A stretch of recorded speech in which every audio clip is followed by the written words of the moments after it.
One of the things that happens is that people need information.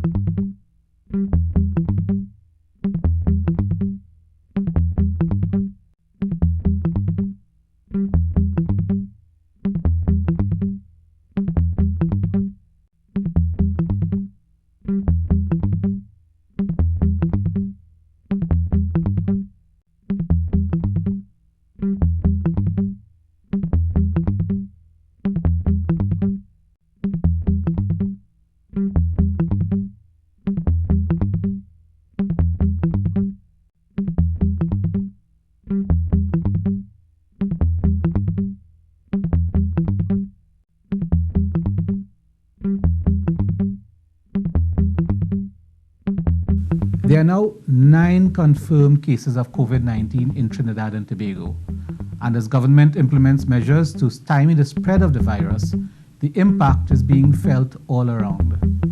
One major sector that is being hit hard is the hospitality sector, tourism, with hotel occupancy on the decline and restaurants being closed to walk-in customers. The simple reality is there's never been a convergence of a crisis that has affected all travel activity, global travel activity, and I would say overnight in real terms, over the space of maybe 60 days, there was a complete collapse of travel, and I think it's going to get a bit worse before we come out of this particular cycle. Of course, indications last Friday that there would be a limited school arrangements in terms of the closure of schools.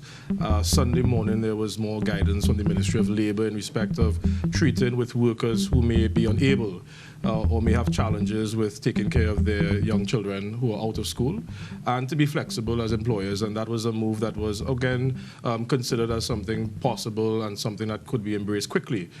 Monday changed things a bit more in terms of the travel restrictions that were announced, that all incoming non-national travel would be curtailed on Tuesday evening, as well as the closure of bars, and got more specific, restaurants, and got further specific in terms of dining in restaurants and congregation and mass gatherings.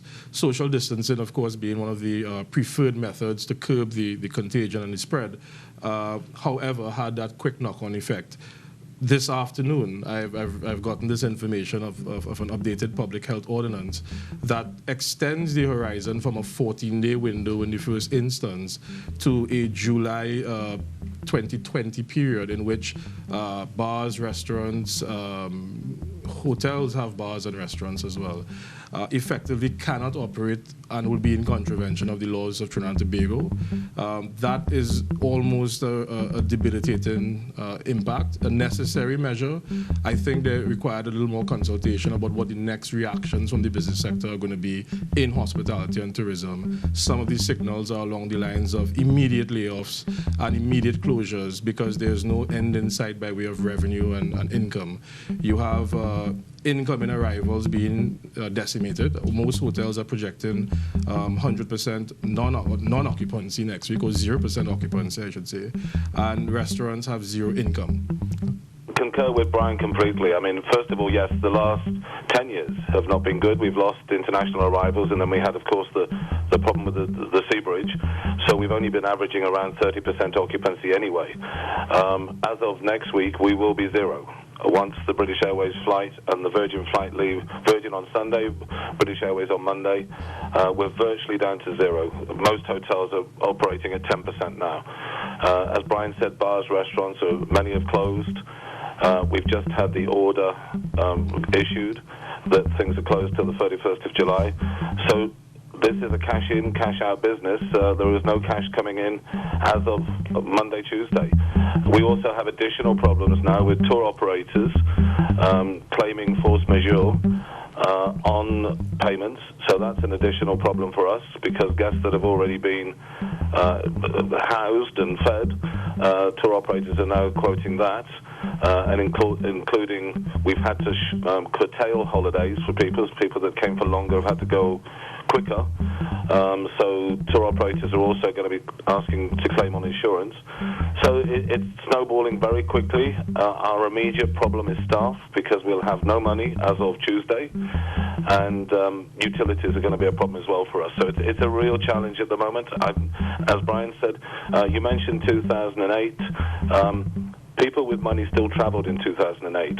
We were not as damaged as this. This is a much more severe and a longer. It looks like it's going to be a longer recovery rate from this. So it's not good in Tobago. Also, with cargo vessels coming in, I've instructed that the crew not allowed to disembark the cargo ships. We will do what needs to happen to get the goods and whatever supplies on these ships off, but we're not allowing the crews to disembark either. For those persons who are going to bars, and for those bars that are opening and encouraging people to congregate and therefore pose a public health threat to the people of Trinidad and Tobago, I have today asked the Attorney General and other relevant officers to determine whether posing of a public health threat also poses a threat to the license for those bars. With most of the working and school-aged population at home during this emergency period, the Prime Minister noted with concern gatherings at rivers and beaches across the country.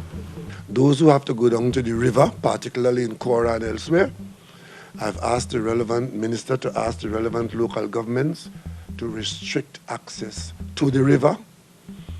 And we are asking people to do what is sensible, if not only for your own behalf, but for those to whom you pose a threat. He said gatherings of 10 or more people are unacceptable. There is a future 2 weeks from now with 0 guests. We're sure about that part, as people continue to depart. But of course, it's the last until July 31st that's considered. The wish list is immediately assistance for staff. We're going to have no money, we're going to have no customers for staff. So that has to be our immediate thing. Secondly, and Brian can go into this for me, the utilities, but especially electricity. Brian, I don't know if you just want to mention the thing we spoke about earlier with the electricity. Yeah, so of course, in commercial rates for properties, there's going to be a sort of a minimum sort of requirement to pay a fixed amount. Those tend to be a high type of carrying cost besides what you use. And I think there needs to be some level of conversation on reducing, waiving, or even deferring some of those minimum reserve amounts in terms of TNTEC, etc. In the short run to get people comfortable around it. In terms of wish list, though, I think in the short term, we really want to get our employees and our workers some degree of safety and comfort in the short term, that they can hold on for that period of time. They can take care of their families. They can look forward to a day and time that they can return safely to the hospitality sector. Many of them have spent 10, 20 years of their lives in this space, and it's extremely disruptive. It's a shared burden globally. There is an opportunity now to retool. I think one of the key recommendations to government is this kind of conversation that is so global and so national in nature. Let's look at a sector that can be regulated at the end of it. Why don't we do a listing now of who are our real operators? The public health ordinance earlier today spoke to anyone with a license. If we had a proper registry of hotels and restaurants in Trinidad that had license against who they are, a hotel special license, for instance, you would quickly know that I need to make an exception because there are actual guests in some of these properties still in Trinidad. In Tobago, I think Chris mentioned it, but Trinidad, there are guests in properties that can't leave. There are workers who've come here to do jobs, business travelers, workers who are staying on properties in Trinidad that are now stranded, one. Two, more importantly, can they eat and drink at the property, and can the proprietor not face the brunt of the law? What is the exception? And who is the state speaking to create that exception? That should come from a proper business registry that we should be working on now during the period, have very deep conversations with persons about their standards, their operating requirements, etc. But that's secondary to the current burning issue: staff, employees, and business continuity. We postponed the event due to that outbreak, and that coronavirus is a serious thing globally, so we have no choice but to do that. Family safety first. Globally, As you can see, Formula One, WRC, all these events have been cancelled and postponed. It's worldwide, it's global. Yeah. The basketball, the baseball, all these things have been postponed. Right, cricket, everything, all sporting in the regions where this coronavirus is taking place right now. If you see on world news, everything has been postponed. WRC, last run was yesterday. Final was supposed to be today. It was cancelled until further notice. We're discussing the impact of COVID-19 on the hospitality industry in Trinidad and Tobago. With the government ordering the closure of public beaches, some beachgoers took the chance to get in that last dip at Macreep and Williams Bay on the Chaguaramas Peninsula. There are decisions being taken up the islands in the Caribbean now about naturally mothballing the plants, skeleton staff in place, maintenance projects, and hold till the next winter season, which is November 2020. That may be ambitious to some persons because there's no guarantee that travelers will return at the numbers or at the levels in 9 months from now. There's no guarantee of that. However, their decision is that a closed plant that's maintained at a very minimal level is cheaper or a better alternative to running with no occupancy. How many people are we talking about when we talk about this industry? So in the initial survey we did on the hotels alone, just between Trinidad and Tobago, we're well past 2,500 workers. When you add on restaurant employees as well, you get past 5,000. And you go down the value chain, tour operators, tour guides, and you see that this is a pretty significant sector in terms of the labor component. Hospitality is a people business, and obviously it's labor intensive. The only real key asset and resource in hospitality is the human resource. And it's really unfortunate that they're the first sort of casualties, or would be the first casualties to this, because the consumption is based on interaction. The consumption is based on gathering, on grouping, on spending time in close quarters and proximities, and that's all going away very quickly. And then there's the whole fear of even visiting and traveling in the short to medium term right now. I think that fear factor, or the removal of that fear factor, is going to be predicated on global confidence to fly and travel, and that's tied to, of course, medical solutions and vaccines in the short term. Pandemic is really going to affect the tourism industry in a way in which we have not experienced in a very long time. As a matter of fact, I'd even suggest that we have not ever experienced. I think it is really going to affect people's willingness to travel on the first instance. And then secondly, it will affect the ability to travel in two perspectives. One, you would have noticed that a number of airlines would have decided not to fly. A number of countries have actually put embargoes on traffic. And on the second side is that it's going to affect incomes in the travel and tourism industry and the world generally, that even when people will be willing to travel, there might be an inability to travel. So it's a very delicate situation. It's somewhere that we have never been before, and it's something that we have to manage very carefully, because as Brian mentioned, it's about trying to instill confidence to get out of it, and the confidence will be predicated on the success of the health sector.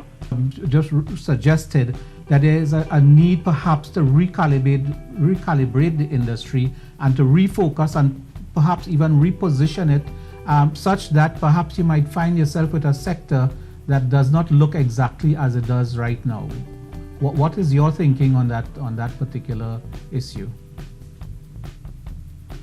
In Tobago, it's about 40% of employment, because it's all the suppliers, everybody that's involved. A lot of the things that we have in Tobago would not be available to us if we didn't have the tourism population, because of the size of our population. So it's an enormous thing. I don't know if you heard what I said earlier. One of the government's things they did was to offer to renovate existing hotels, and some hotels are interested in that. Those kind of things, we have to come back stronger and more focused after this. Protect yourself from COVID-19 novel coronavirus. Wash your hands frequently with soap and water, or use an alcohol-based hand sanitizer. Healthy me, healthy you, healthy Trinidad and Tobago.